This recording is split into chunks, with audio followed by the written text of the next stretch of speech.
Observando el mapa de Colombia, resulta difícil entender la ubicación de la capital del país en la localización donde se encuentra. Bogotá, que en su área metropolitana cuenta con casi 9 millones de habitantes, o sea, la quinta parte de la población de Colombia, es de difícil acceso por tierra desde cualquier dirección. Los puertos marítimos más cercanos, Santa Marta y Buenaventura, están a 1000 kilómetros y 900 kilómetros respectivamente. Están separados de la capital por terreno extremadamente quebrado. El puerto fluvial más próximo es Honda, sobre el río Magdalena, a unos 150 kilómetros de la ciudad, pero en la parte baja de una escarpa empinada y profunda, difícil de escalar. El Magdalena, en su curso medio y superior, es un río rocoso y de corrientes rápidas, lo que hace que la navegación aguas arriba resulte difícil y lenta. Además, Bogotá se encuentra a 2.600 metros sobre el nivel del mar, en uno de los ambientes más fríos del país, con una temperatura media de 13 grados, un cielo generalmente nublado y clima húmedo, con escasos periodos templados. Aún a pesar de estos aparentes inconvenientes, se prefirió a Bogotá frente a otros sitios más templados y de más fácil acceso, como los puertos de la costa del Caribe o Cali, que está ubicada en un valle agradable, tibio y productivo cerca de la costa pacífica. Entre las razones por las cuales los primitivos fundadores y los sucesivos líderes políticos del país eligieron Bogotá, pueden señalarse las siguientes. En primer lugar, la meseta llamada Cundiboyacense, donde se encuentra la ciudad, era el centro de la Colombia prehispánica, donde se situaba una de las culturas más desarrolladas desde el punto de vista tecnológico, el país de los muiscas o chibchas. Cuando los españoles llegaron, la nación chibcha tenía una población estimada de alrededor de 1 millón de personas, dedicadas a varias actividades agrícolas, mineras y metalúrgicas. Los chibchas estaban organizados políticamente en varios mini-estados, por lo que resultó fácil para los conquistadores reclutar servidores y trabajadores esclavos de la población local, teniendo en cuenta las estructuras socioeconómicas existentes en donde ya existían ciertas relaciones de dominio equiparables. Las tierras altas cundiboyacenses constituyen asimismo la principal fuente de oro y piedras preciosas, en particular esmeraldas, de los territorios americanos recientemente colonizados. La famosa leyenda de El Dorado probablemente se generó a partir de la costumbre de los chibchas de arrojar oro como ofrenda religiosa al cráter meteórico de Guatavita, cerca de Bogotá. La sabana de Bogotá contenía ricas tierras agrícolas, aptas tanto para los cultivos indígenas, como el maíz y la papa, como para los introducidos de Europa. Es el caso del trigo, la cebada, el ganado y otros animales de granja. El clima de la sabana de Bogotá era similar al clima fresco de la meseta de Castilla y León en España. El ambiente de la sabana era más sano que el de otras zonas de la región. Las enfermedades tropicales comunes o que se hicieron comunes en las tierras bajas vecinas eran infrecuentes en Bogotá. Todavía hoy se mantiene dicha situación con algunas enfermedades tropicales que persisten, caso de la fiebre amarilla, cólera, la malaria, entre otras. Antes del descubrimiento de los antibióticos, las epidemias podían acabar con decenas de miles de personas en poco tiempo. De modo que el clima fresco de las tierras altas colaboraba para enlentecer la diseminación de las enfermedades y reducir sus efectos. Cualquiera haya sido la razón, lo cierto es que el primer grupo de españoles que llegó a la región en 1538, bajo el liderazgo de Gonzalo Jiménez de Quesada, encontraron una próspera sociedad en la cual varios estados gobernados por reyes compartían las tierras altas, verdes, de los actuales departamentos colombianos de Cundinamarca y Boyacá. Uno de los reyes chibchas más poderosos era el Zipa de Bacatá, cuya residencia se encontraba en la villa de Bacatá, cerca del actual centro de Bogotá. Los españoles se establecieron en las proximidades del poblado chibcha, fundando la ciudad de Santa Fe de Bacatá o Bogotá, como fue llamada más tarde.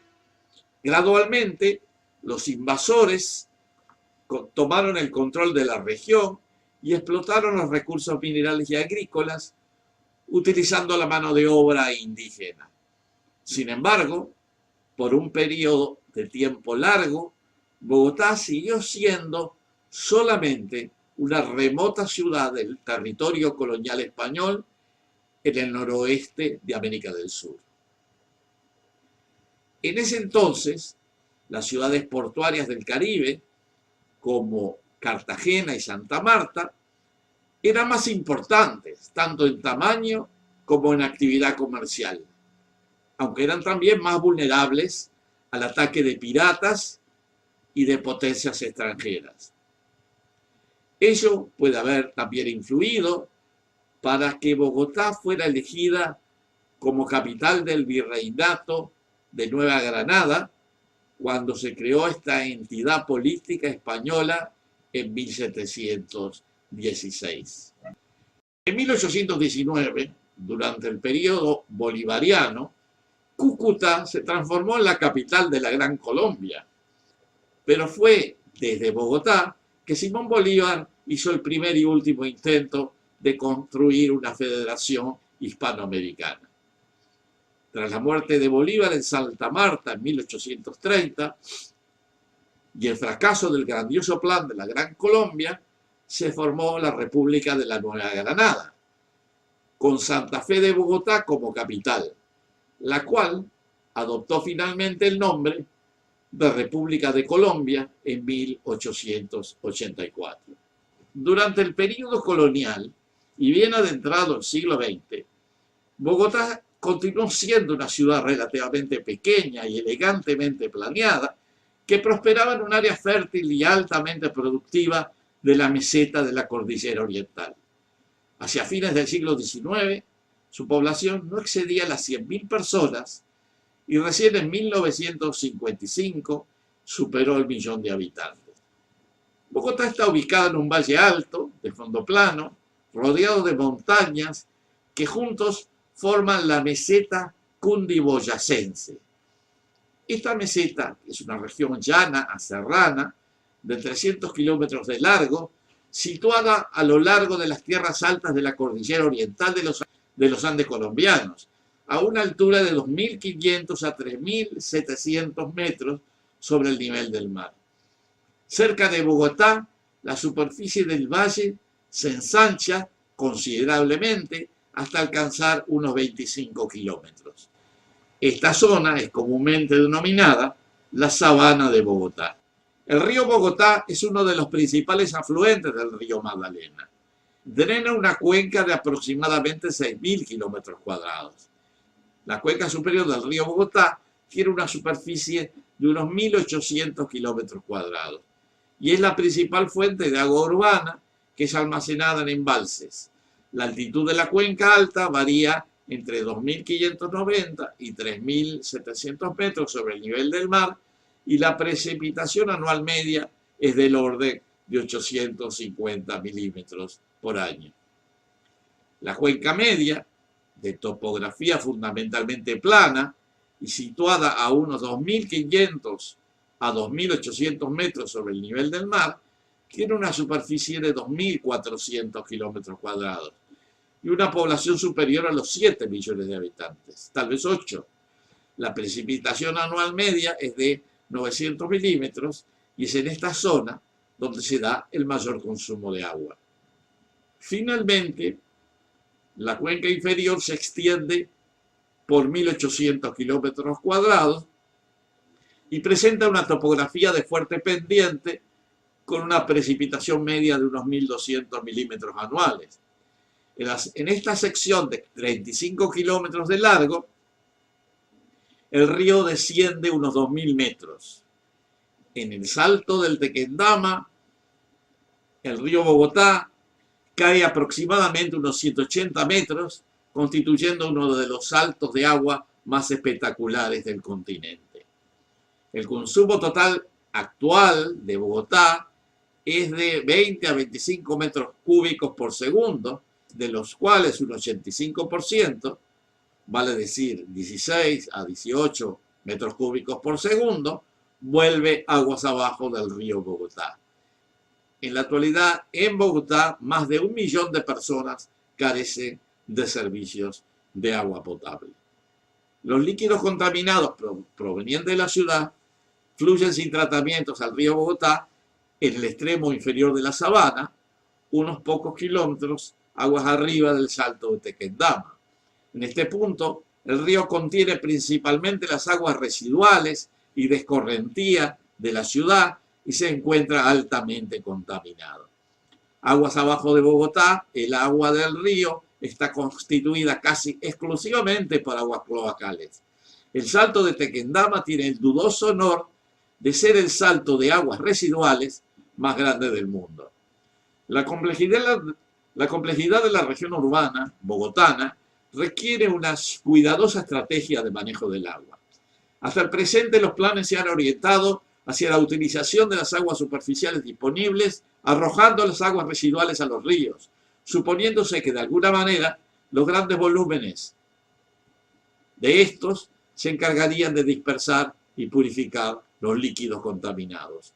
Hoy sabemos bien que ello no sucede así y las consecuencias de la contaminación del río Bogotá se sienten muchas decenas de kilómetros aguas abajo en el propio río Magdalena.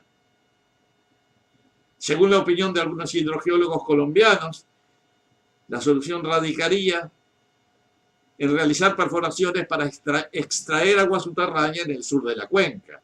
De acuerdo con ellos, el acuífero Guadalupe contiene 26.000 millones de metros cúbicos, lo que equivale a 30 veces el volumen de agua almacenado en todos los embalses aguas arriba de la ciudad.